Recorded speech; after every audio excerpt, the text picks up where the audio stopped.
Hi అండి, అందరికీ నమస్తే. నేను మీ శోభ.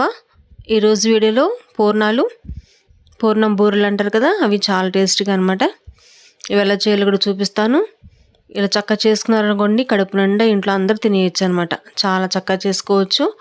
ఎక్కువ కష్టపడకుండా ఎలా చేయాలో కూడా చూపిస్తాను. మా ఛానల్ కొత్తగా చూసేవారు అయితే సబ్స్క్రైబ్ చేయండి. వీడియో లైక్ చేయండి. తెలిసిన వారికి షేర్ కూడా చేయండి. దీనికి కావాల్సిన పదార్థాలు చూద్దాము. ముందుగా దానికోసం ఈ కప్పుతో పచ్చెనగపప్పు నానబెడుతున్నానండి. దీన్ని ఒక గంట పాటు నానబెట్టుకుందాము. నేను ఒకే కప్పు వాడుతున్నాను చూడండి. ఒక గంట పాటు నానబెట్టుకుని సరిపోద్ది అనమాట. చూడండి, ఒక గంట తర్వాత పచ్చెనగపప్పు చక్కగా నానిపోయింది. దీన్ని బాగా 2 సార్లు కడిగేసుకుని నీళ్ళు వంచేసుకుందాము. గంట నానబెట్టుకుని సరిపోయిద్దండి, తొందరగా నానిపోయిద్ది. పచ్చెనగపప్పు పూర్ణాలు చాలా బాగుంటాయి కదా. ఇష్టపడిన వాళ్ళు అంటే ఎవరు ఉండరు, అంత బాగుంటాయి. చూడండి, బాగా కడిగేసుకున్న తర్వాత కుక్కర్ తీసుకుని కుక్కర్లో దీన్ని ఉడకబెట్టేసుకుందాము. ఈ కప్పుతో నేను పప్పు పోసాను. అదే కప్పుతో ఒకటిన్నర నీళ్లు పోసి సరిపోయిద్దండి. మూత పెట్టేసుకుని స్టవ్ వెలిగించి పెట్టుకుందాము. 4 విజిల్స్ సరిపోయిద్ది అనమాట, ఎక్కువ ఉడకక్కర్లేదు. చూడండి, 4 విజిల్కి పప్పు గంట నానింది కదా, చక్కగా మెత్తగా అయిపోయింది, బాగా మెత్తగా అయిపోయింది. ఈ కొంచెం నీళ్ళు ఉన్నాయి కదా, నీళ్ళు ఉంచేసుకుందాము. నీళ్ళు ఉంచొద్దు దాంట్లో. పూర్ణం రాని వాళ్ళు అంటే ఎవరు ఉండకుండా అందరూ చేసుకోవచ్చండి. చక్కగా చాలా ఈజీగా ఉంటుంది అనమాట, కష్టపడక్కర్లేదు. ఈ నీళ్ళు పారబోయకుండా పప్పులో వాడుకోవచ్చు, చారులో పోసుకోవచ్చు, కూరలో కూడా వేసేసుకోవచ్చు. పారబోయొద్దు.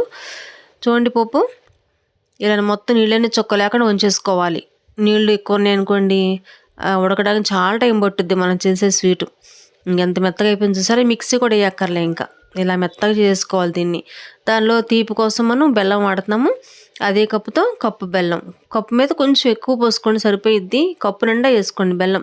కొంచెం నీళ్ళు పోసాను అనమాట, 2-3 స్పూన్లు నీళ్ళు పోసుకొని ఇది బెల్లం కరిగిన తర్వాత వడగొట్టుకుందాం దీన్ని. కొంచెం నలకలు ఇసుకలాగా ఉంటుంది. అదే ప్యాన్ మళ్ళీ కడిగేసేసి చూడండి వడగొట్టేసి దీన్ని మళ్ళీ పోస్తున్నాను. కొంచెం నీళ్ళు పోసుకుంటే బెల్లంలో త్వరగా అయ్యిద్దండి, లేకపోతే చాలా టైం పట్టుద్ది అనమాట. బెల్లంలో కొంచెం నీళ్ళు పోసుకోండి, ఎక్కువ పోయొద్దు. ఆ తర్వాత ఈ పప్పు అంతా కూడా దాన్ని వేసేసుకుని బాగా కలిపేసుకుందాం. చూడండి, పప్పు గట్టిగా అయిపోయింది. ఇది కొంచెం అల్లారే కొద్ది కూడా ఇంకా బీసుకుపోయిద్ది పప్పు. దీనిలో ఈ బెల్లం నీళ్ళలో మొత్తం అంతా కలిసేలా కలిపేసుకుందాము.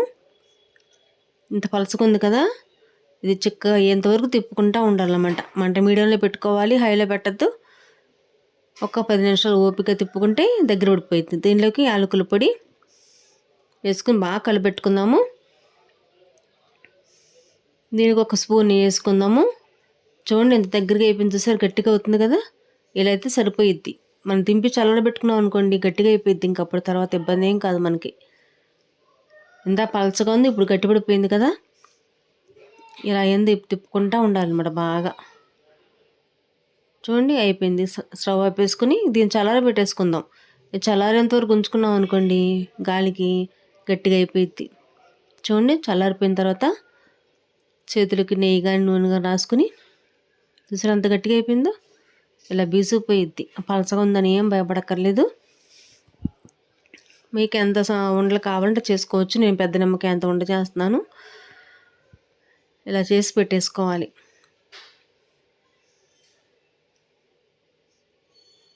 చూసారా, మీకు ఎంత సైజు కావాలంటే అంత సైజు పూర్ణం చేసుకుని రెడీగా పెట్టుకుని సరిపోద్ది అనమాట. పిండి పప్పు చల్లారినాక చేసుకుంటే చక్కగా ఇలా ఉండలు వచ్చేస్తాయి. ఇది దోసపిండి అండి, నిన్న రుబ్బిన పిండి అన్నమాట. నేను రాత్రి రుబ్బిన పిండి. దోసపిండికి బయట పెట్టేసుకుంటాం కదా పులవడానికి, ఇది అలా బయట పెట్టకుండా ఫ్రిడ్జ్లో పెట్టేసుకోండి. కొంచెం ఎక్కువ పిండి రుబ్బుకొని సగం పిండి ఫ్రిడ్జ్లో పెట్టేసుకున్నారు అనుకోండి, ఉదయం పాటు మనం పూర్ణాలు వేసుకోవచ్చు తినాలనిపించినప్పుడు. దానిలో కొంచెం ఉప్పు, రాత్రి ఉప్పు వేయలేదు, సరిపడంత ఉప్పు వేస్తున్నాను. 1కి 2 బియ్యం అండి. ఒక పప్పు అయితే 2 గ్లాసులు బియ్యం పోసాను. అలా చేసుకుంటే కనుక బాగుంటాయి పూర్ణాలు, మామూలు పూర్ణలాగా వస్తాయండి. చూడండి, ఇలా స్పూన్తో వేసేసుకోవచ్చు. ఉప్పు రాత్రిపూట కలపొద్దు, పగలు కలుపుకోండి. పిండిని బయట పెట్టకుండా ఫ్రిడ్జ్లో పెట్టేసుకున్నారు దోసపిండి రుబ్బుకున్నప్పుడు 2 సార్లు మనం ఇలా చేసుకోవచ్చు అనమాట. దానికోసం మళ్ళీ ప్రత్యేకంగా రుబ్బకుండా పెద్ద పని పెట్టుకోకుండా దోశలు రుబ్బుకుంటున్నప్పుడు ఇవి కూడా రుబ్బేసుకుని కొంచెం పిండి ఫ్రిడ్జ్లో పెట్టేసుకుంటే తెల్లారికి ఎప్పటికైనా మనం పూర్ణాలు వేసుకోవచ్చు. సగం శ్రమ తగ్గినట్టు అనమాట. పూర్ణాలు పెద్ద పని కదా, పిండి రుబ్బే పని ఉండదు కాబట్టి ఇంకా ఈ పప్పు చేసేసుకుని మనం పూర్ణాలు వేసుకోవచ్చు. చూడండి, వేసిన వెంటనే తిప్పకుండా ఒక నిమిషం ఆగిన తర్వాత చక్కగా ఇలా తిప్పుకుంటాం అనుకోండి, బంగారు రంగు వచ్చే వరకు ఇలా ఉంచుకోవాలి. ఈ రంగు వచ్చే వరకు వేపుకోవాలన్నమాట చక్కగా, అప్పుడు బాగుంటాయి.